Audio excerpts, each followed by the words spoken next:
Espírito Santo, a verdade de mim irá testemunhar.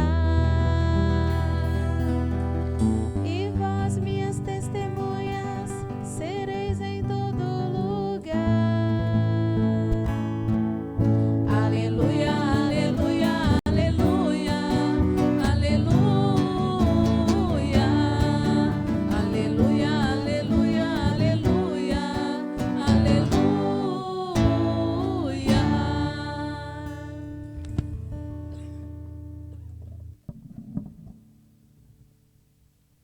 O Senhor esteja convosco.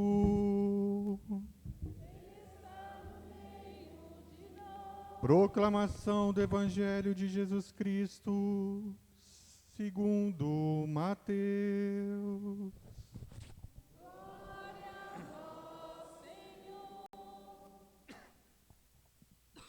Naquele tempo, disse Jesus a seus apóstolos: não tenhais medo dos homens, pois nada há de encoberto que não seja revelado, e nada há de escondido que não seja conhecido. O que vos digo na escuridão, dizei-o à luz do dia. O que escutais ao pé do ouvido, proclamai-o sobre os telhados. Não tenhais medo daqueles que matam o corpo, mas não podem matar a alma.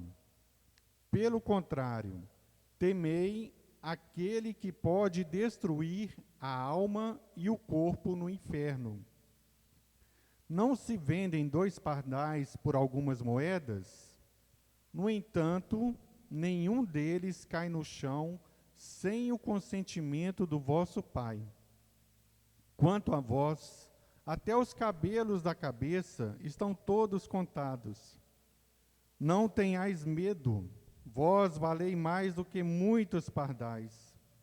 Portanto, todo aquele que se declarar a meu favor diante dos homens, também eu me declararei em favor dele, diante do meu Pai que está nos céus. Aquele, porém, que me negar diante dos homens, também eu o negarei diante do meu Pai que está nos céus. Palavra da salvação.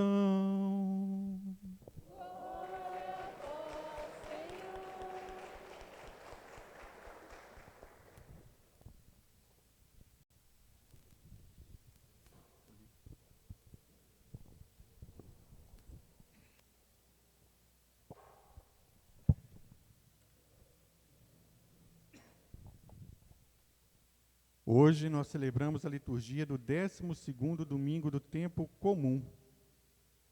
Na semana passada, Jesus falou para nós: a messe é grande e poucos são os operários. Enviai operários para a vossa messe, porque a messe é grande. Hoje ele quer falar para nós as dificuldades que nós iremos enfrentar ao assumir a missão na qual a gente foi confiado. Na primeira leitura do livro do profeta Jeremias, fala sobre isso. Jeremias viveu por volta do ano de 650 a.C., até 576, mais ou menos, e foi um tempo muito difícil para Jerusalém. Ele era de origem camponês, e ele, nesse trecho em que está falando a leitura, fala sobre a sua segunda fase profética, em que governava o rei Joaquim, um rei injusto, e ainda o povo vivia uma infidelidade com Deus. Não tinham confiança em Deus, adoravam outros deuses, procuravam outras maneiras de preencher a sua espiritualidade.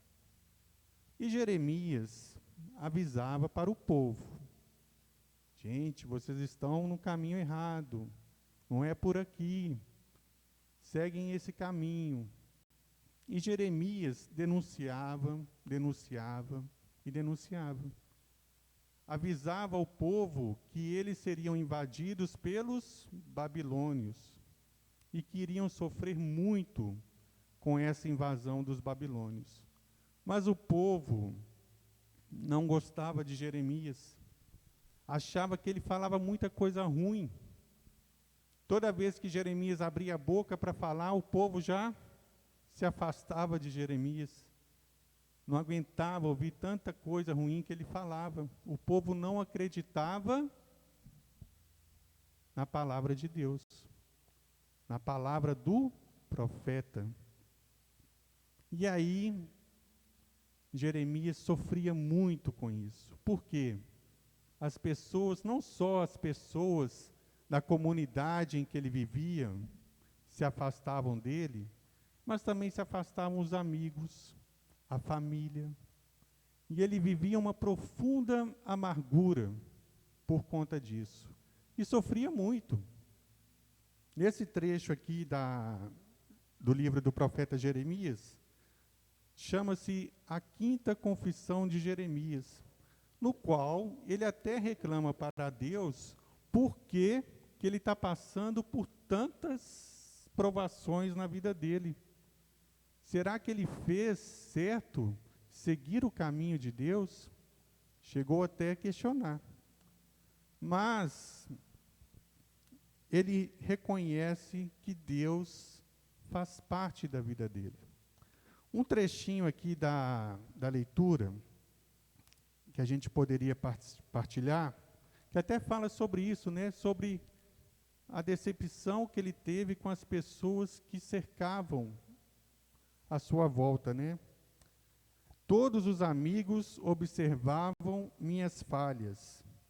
Talvez ele cometa um engano e nós poderemos apanhá-lo.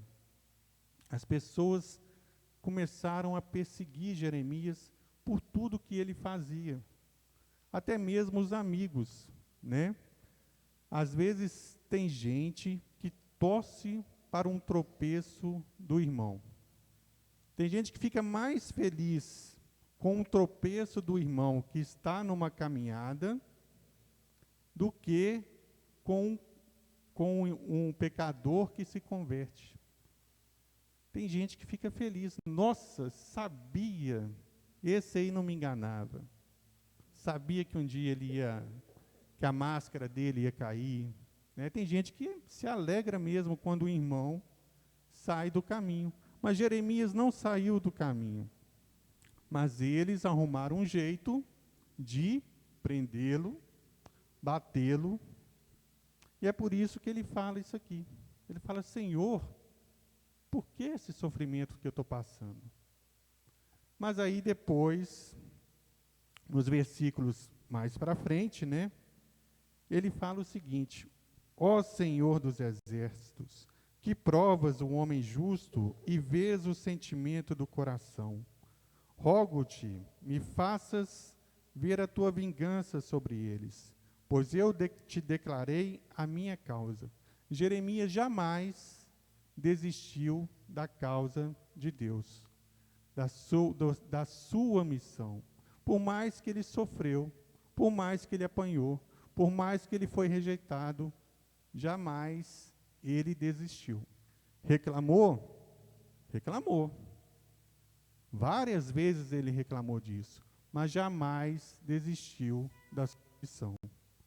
Às vezes, nas comunidades que a gente vive, também às vezes a gente é perseguido. Muitas vezes sentimos que somos perseguidos.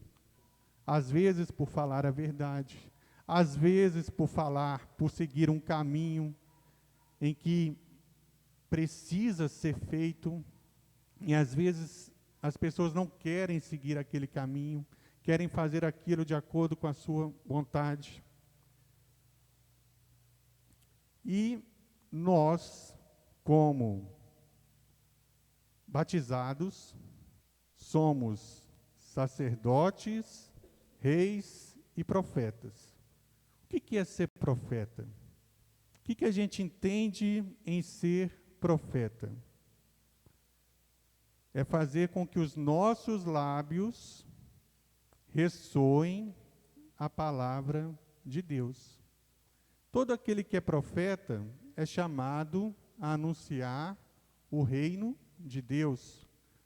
Todo aquele que é batizado e batizada também é chamado a anunciar o reino de Deus e também a denunciar as injustiças que nos afastam do reino. E aí no último versículo ele fala o seguinte: pois ele salvou a vida de um pobre homem das mãos dos maus.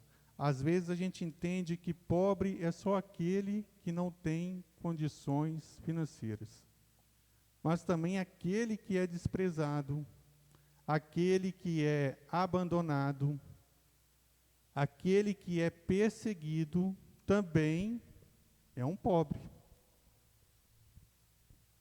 Não tem um versículo das bem-aventuranças, no qual fala: felizes os pobres em espíritos, porque deles é o reino dos céus? Jeremias era uma pessoa pobre em espírito, porque ele já não podia mais confiar em ninguém à sua volta. A confiança de Jeremias estava em Deus. Na segunda leitura,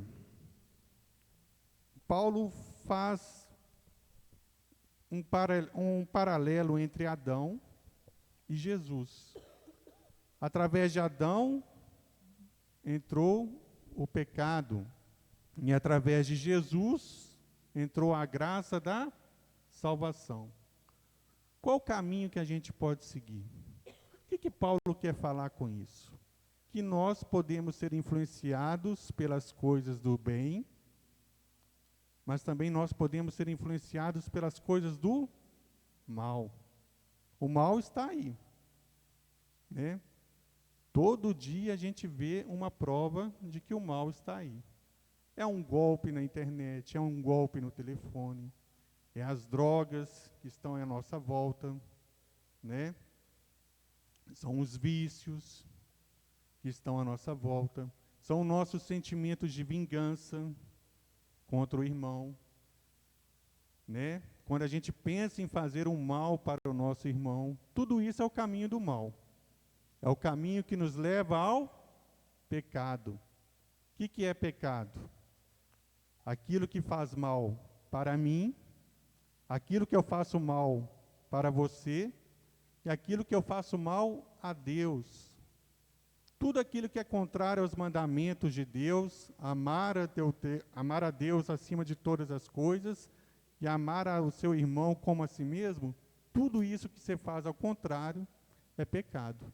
E aí Paulo fala para a gente seguir qual caminho? Qual o caminho que a gente tem que seguir? O caminho de Jesus.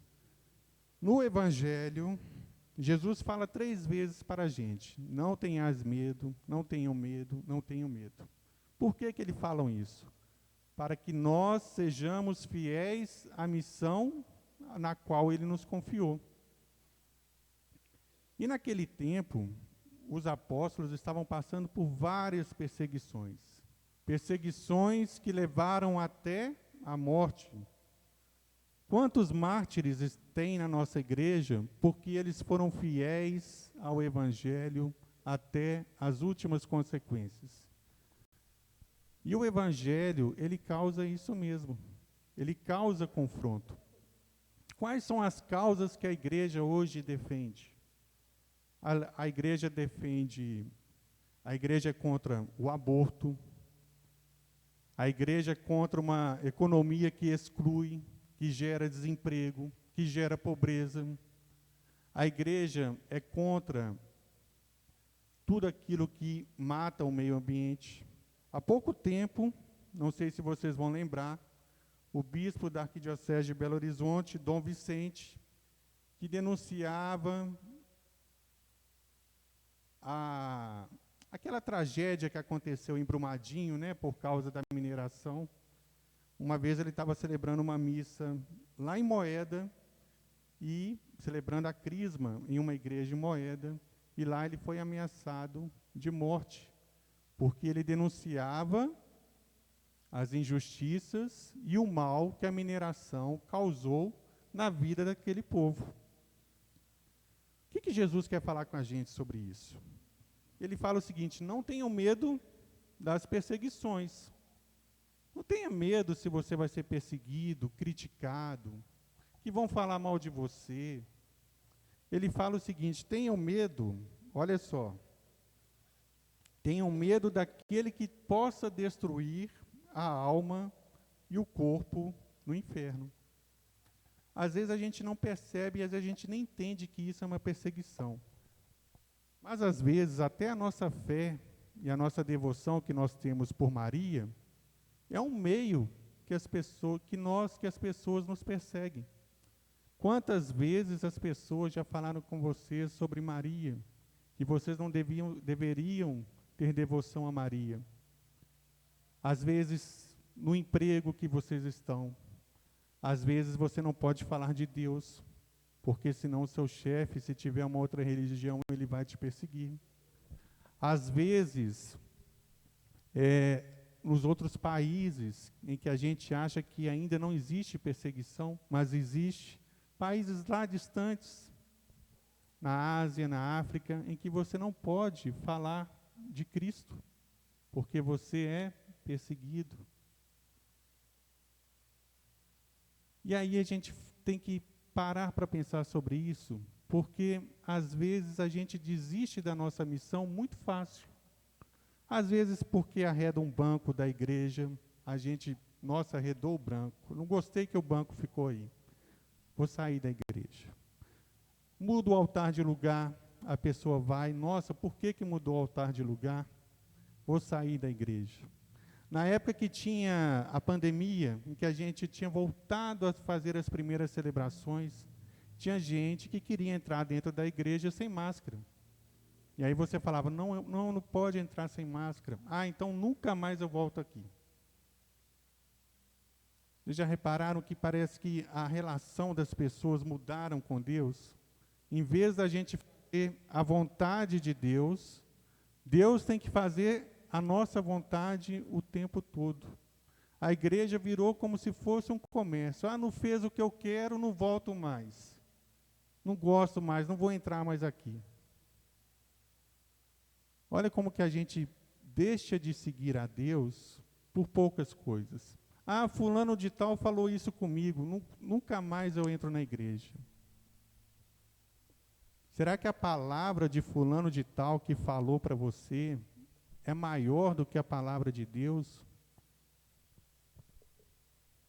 Ela que te motiva, ela que te cativa. Você vai deixar que uma palavra negativa de uma irmã que falou para você alguma coisa ruim vai destruir a sua fé? Aonde está a tua confiança? E aí Jesus fala o seguinte: aquele, porém, que me negar diante dos homens, também eu o negarei diante do meu Pai que está nos céus. Que a gente possa ser profeta, que a gente possa fazer dos nossos lábios e do nosso coração sair a palavra de Deus. Que a palavra de Deus ressoe nos nossos corações e nos corações das outras pessoas. Amém? Vamos rezar o credo niceno-constantinopolitano?